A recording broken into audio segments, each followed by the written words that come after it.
పిలిచారు ఎలక్షన్ ఎలాగుందని. నేను క్యాండిడేట్ని ఇక్కడ 235 బూత్లో మా ఫాదరు, నా బ్రదరు, నా సిస్టరు, 22 మంది ఫ్యామిలీ మెంబర్ రిలేటివ్స్ ఓట్లు వేశారు. 4 ఓట్లు వచ్చాయి అక్కడ మురళీనగర్లో. అర్థమైందా రాజ్యం ఎలాగుందో? ఇప్పుడైనా అర్థం చేసుకోండి. చంద్రబాబు నాయుడు గారు లాంటి పెద్ద లీడరే 52 రోజులు జైల్లోకి వెళ్ళబోసారు. బయటకు వచ్చి పవన్ కళ్యాణ్ మాటలు ఒప్పుకొని సరెండర్ అవ్వాల్సిన పరిస్థితి. చంద్రబాబు నాయుడు గారు ముఖ్యమంత్రిని చేసింది నేను 1995లో. అప్పుడు ఎమ్మెల్యే మోదీ గారు, నితీష్ కుమార్ ఏంటి, నవీన్ పట్నాయక్ ఏంటి, ఒక కేజ్రీవాల్ సరెండర్ అవ్వకపోతే లోపల జైలుకి వెళ్ళాడు. ఇప్పుడు సీఎం రమేష్ కనకాపల్లో 50,000 మెజారిటీ అట, బీజేపీ 8లో 6 సీట్లు అట, జనసేన 21లో 19 సీట్లు అట. ఇంకెందుకు ఎలక్షన్? ఇప్పుడే నేను కలెక్టర్ గారితో సంతకం తీసుకొని వచ్చాను. ఆయన పెట్టనంటే గొడవ పెట్టుకొని మీరు ఎక్నాలజ్మెంట్ తీసుకోండి అని. ఇదిగోండి సంతకం. ఏమని డిమాండ్ చేశాను? కోర్టు ఆర్డర్ ఉంది 23-30ని. ఏమని?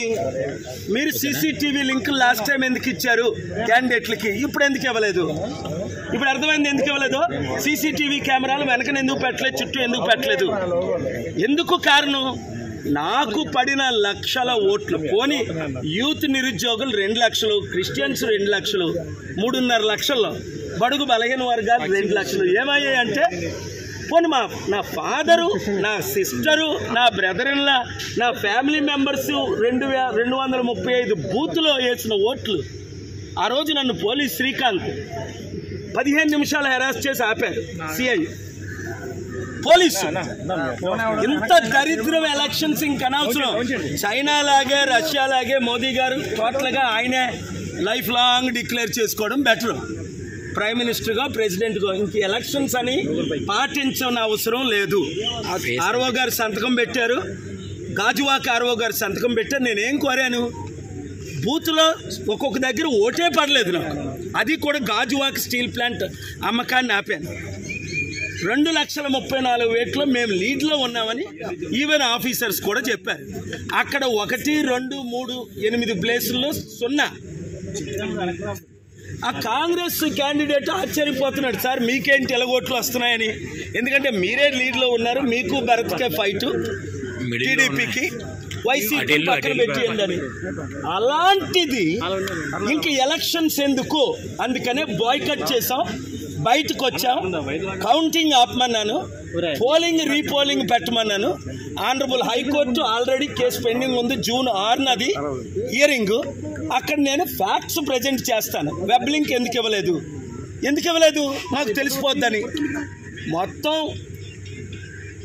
ఈవీఎంస్ రిప్లేస్ అయ్యాయి, చైనా రష్యన్ చిప్ ఉందని. ఇక్కడ పెద్ద క్యాండిడేట్ ఎవరైతే లీడ్లో ఉన్నారో ఆయన నెంబర్ 2 చెప్పారు, పేరు చెప్పను. కానీ ఇప్పుడు ఇంకెందుకు ఎలక్షన్స్?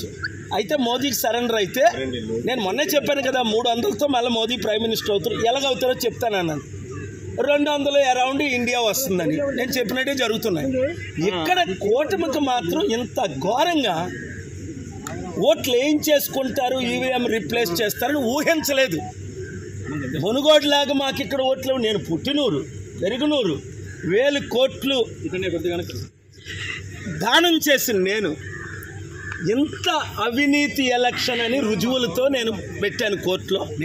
కోర్టులో కొన్ని బూతుల్లో ఒక్కోటి రాలా, అది ప్రాబ్లం. 22 మంది మా ఫ్యామిలీ మెంబర్ ఓట్లు వేస్తే అవి కనబట్టలేదు. మురళీనగర్ మీకు మొదటి రౌండ్ 80 కోట్లు వచ్చాయి. అది చూసారా రౌండ్లో? ఎవడైనా నమ్ముతాడు ఇది? మణిపూర్ ఘటన 3.5 లక్షల కోట్లు క్రిస్టియన్ ముస్లిం ఓటేశారు. టీడీపీ బీజేపీతో కలిసినందుకు ఎవరు వేయరు, అది మీకు తెలుసు. మరి ఎవరికి వేశారు? మళ్ళా రీపోలింగ్ పెట్టాలి. పవన్ కళ్యాణ్ ఎందుకు సరెండర్ అయిపోయాడు? ఆయనకు కూడా ఓట్లు పడవనే. అంతవరకు ఎందుకు? చిరంజీవి 2009లో ఒంటరిగా నిలబడ్డాడు, 18% వచ్చింది. రెండోసారి నిలబడ్డాడు కాంగ్రెస్తో, 0.5% వచ్చింది. హాఫ్. నాకు ఇప్పుడు 1% ఇస్తున్నారు. చిరంజీవికి ఇవ్వలేదు. సరెండర్ అవ్వలేదు కనుక ఇప్పుడు చిరంజీవి సరెండర్ అయిపోయాడు, పవన్ కళ్యాణ్ సరెండర్ అయిపోయాడు. నేను చూడు, ఇది అవినీతి ఎలక్షను, అక్రమ ఎలక్షను. పోలింగ్ వెంటనే ఆపాలి, రీపోలింగ్ చేయాలి, రీకండక్ట్ చేయాలి విశాఖపట్నం. మేము కోర్టుకి వెళ్తాం. కోర్టులో న్యాయం జరుగుతుందని ఇప్పటి వరకు జరుగుతుంది, న్యాయం జరుగుతుందని ఆశిస్తున్నాను. Thank you very. For more videos like this, subscribe Big TV channel.